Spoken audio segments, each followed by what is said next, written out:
राधे राधे दोस्तों, आप सभी का मेरे YouTube चैनल व्रत एंड पर मैं स्वागत करती हूँ।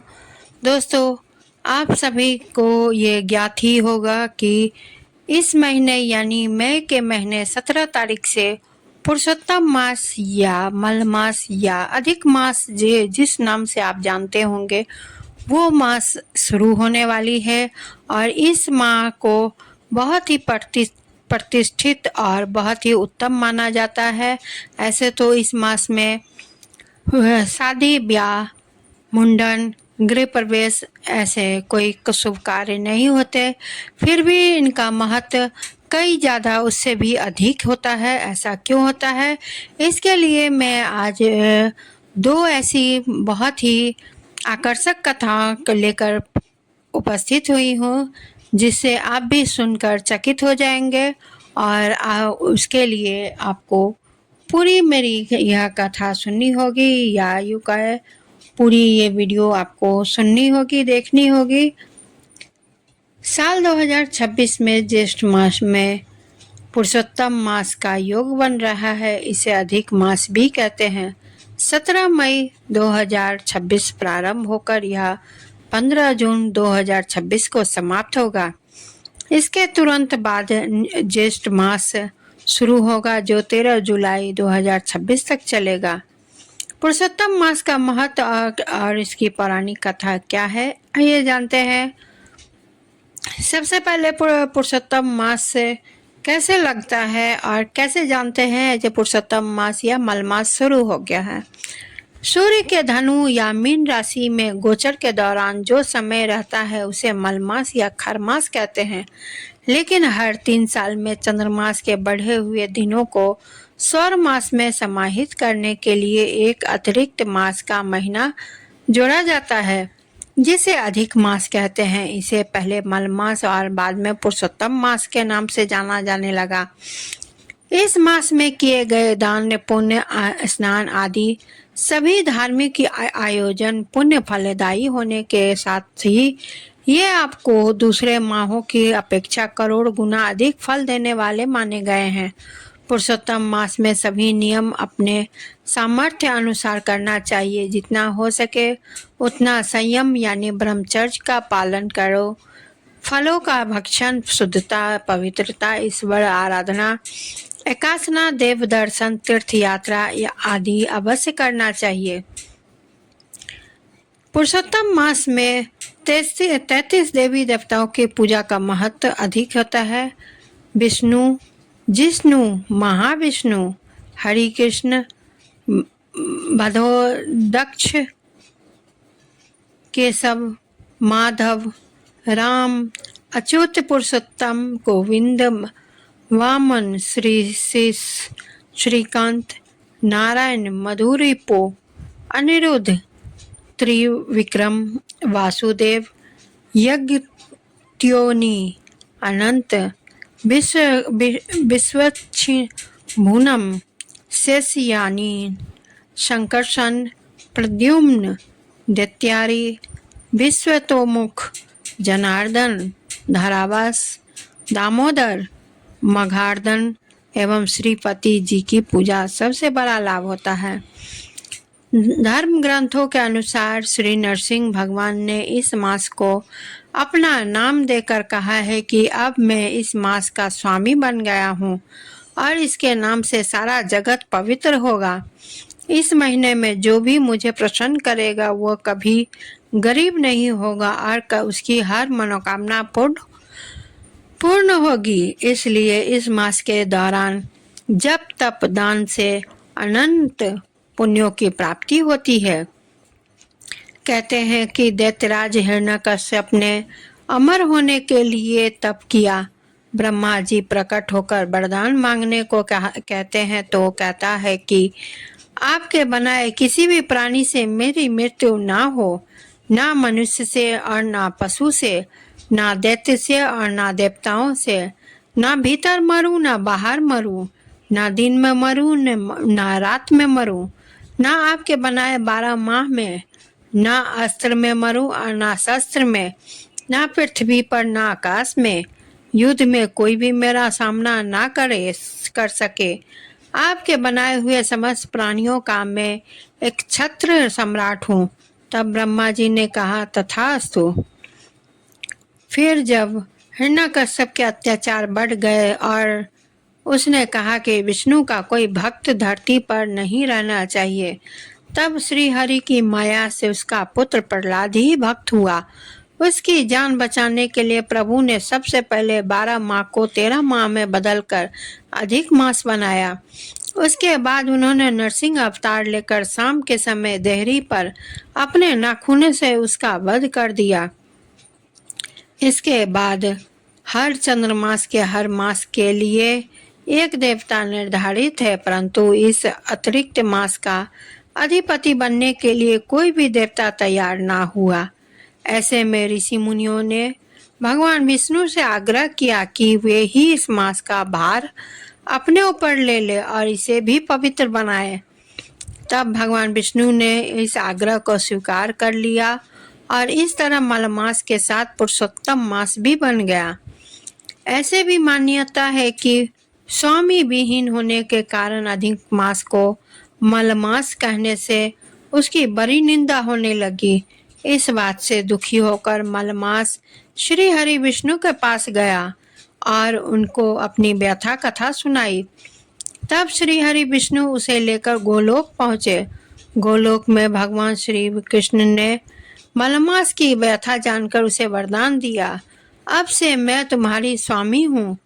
तुमसे मेरे इसे सभी दिव्य गुण तुम में समाविष्ट हो जाएंगे। मैं पुरुषोत्तम के नाम से विख्यात हूँ। मैं तुम्हें अपना यही नाम दे रहा हूँ। आज से तुम मलमास के बजाय पुरुषोत्तम मास के नाम से जाने जाओगे। इसलिए प्रत्येक तीसरे वर्ष में तुम्हारे आगमन पर जो व्यक्ति श्रद्धा भक्ति के साथ कुछ अच्छे कार्य करेगा, उसे कई गुना पुण्य मिलेगा। इस प्रकार भगवान ने अनुपयोगी हो चुके अधिक मास को धर्म और कर्म के लिए उपयोगी बना दिया। अतः इस दुर्लभ पुरुषोत्तम मास में स्नान, पूजन, अनुष्ठान एवं दान करने वाले को कई पुण्य फल की प्राप्ति होगी। दोस्तों, ये तो रही पहली कथा। अब मैं आपको दूसरी कथा ऐसी सुनाती हूँ जो आप चकित हो जाएं। सभी मासों में पुरुषोत्तम मास का बहुत गहरा और गंभीर असर देखने को मिलता है। पुरुषोत्तम मास सभी 12 मासों में अलग होता है और प्रत्येक वर्ष में आने वाले मासों में इसलिए भिन्न है क्योंकि यह हर वर्ष नहीं आता, यह केवल 3 वर्ष में एक बार ही आता है। इस कारण इसके विषय में और इसकी महत्ता के बारे में पुराणों में बहुत अधिक सुंदर रूप से उल्लेख भी मिलता है। दोस्तों, आप सभी को यह ज्ञात ही होगा कि हमारा नववर्ष चैत्र मास से स्टार्ट होता है और फाल्गुन माह के अंत में ख़त्म होता है। ऐसे अंग्रेजी में हम लोग जनवरी से स्टार्ट करते हैं और फिर दिसंबर पे ख़त्म करते हैं। लेकिन हमारा हिंदी में जो माह है वो हमारा नया नववर्ष चैत्र मास से स्टार्ट होता है और फाल्गुन मास से ख़त्म होता है। पुरुषोत्तम मास की कथा जो है, जो अलग ही इसकी आकर्षक भरी है, उसमें बहुत ही आकर्षक रूप में वर्णित किया गया है। पुरुषोत्तम मास का विचार और कथा का अध्ययन ही हमें बताता है कि यह मास अपने आप में इतना विशेष क्यों है। पुरुषोत्तम मास के बारे में कहा गया है कि इस मास को मलमास के नाम से पुकारा जाता रहा था। यह लंबे समय तक अपनी इसी स्वरूप में विराजमान रहा। मलमास को उसके नाम और बिना किसी अधिकार के होने के कारण कोई भी इस मास की प्रशंसा नहीं करता था। मलमास अपनी इस स्थिति में बहुत चिंतित रहने लगा।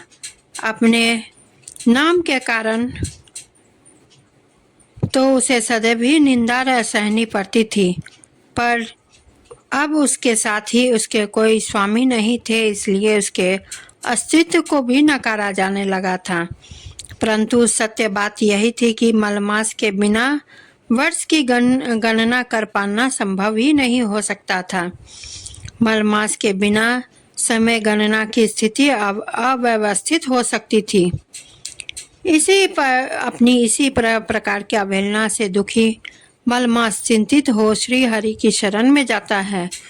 मलमास अपने महत्व और अपनी स्थिति का स्पष्ट रूप से श्री हरि विष्णु जी के सामने सारी कथा कह देता है।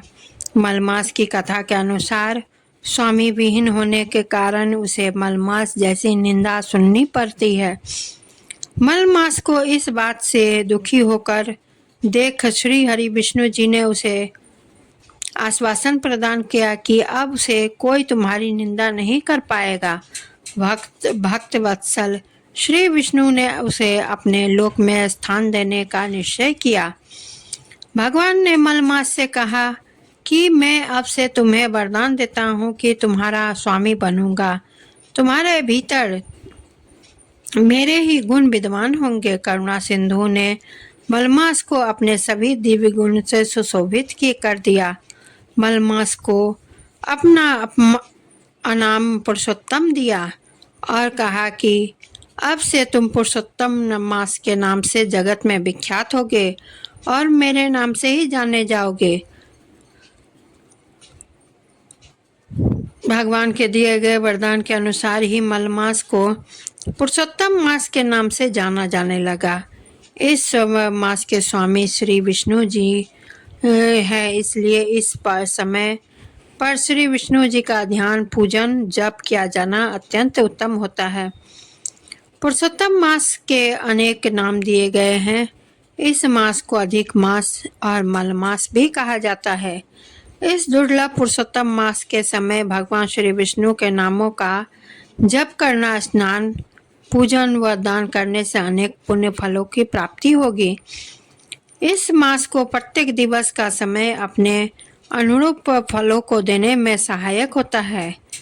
इस समय पर एकादशी, अमावस्या, पूर्णिमा तिथि का स्थान उत्तम होता है। इस मास में आने वाली एकादशी तिथि के दिन व्रत करने और पुरुषोत्तम मास कथा श्रवण करने से पुरुषोत्तम मास से प्राप्त होने वाले शुभ फलों की प्राप्ति होती है। पुरुषोत्तम मास के प्रति तीसरे वर्ष में आगमन पर सभी स्थानों पर भगवान के भजन और पूजन पाठ का आयोजन किया जाता है। इस पवित्र मास में जो भी कोई श्रद्धा भक्ति के साथ शुभ अच्छे कार्य करता है, उन्हें अपने द्वारा किए गए शुभ कर्मों का कई गुना फल मिलता है। इस पुरुषोत्तम मास या कहे अधिक मास को धर्म और कर्म के लिए अत्यंत उत्तम समय बताया गया है। पुरुषोत्तम मास के समय पर भागवत कथा का पाठ करने का विधान उत्तम बताया गया है। इस समय पर संध्या उपासना के साथ ही दीपक प्रज्वलित करना भी अत्यंत उत्तम होता है। इस समय पर भगवान श्री विष्णु जी के समक्ष घी का दीपक नियमित रूप से जलाना चाहिए। इसी के साथ श्री भगवान विष्णु जी के मंत्र एवं उनके नामों का स्मरण करना चाहिए। तो दोस्तों, आप सभी को मेरी यह कथा कैसी लगी और पुरुषोत्तम मास के विशेष जानकारी आपको कैसी लगी, कमेंट ज़रूर करें। वीडियो को लाइक शेयर करें, चैनल को सब्सक्राइब करें और बेल आइकन को क्लिक करना ना भूलें, क्योंकि कोई भी नई वीडियो की नोटिफिकेशन सबसे पहले आप तक ही पहुंचेगी। और इसी के साथ मैं विदा लेती हूं। धन्यवाद।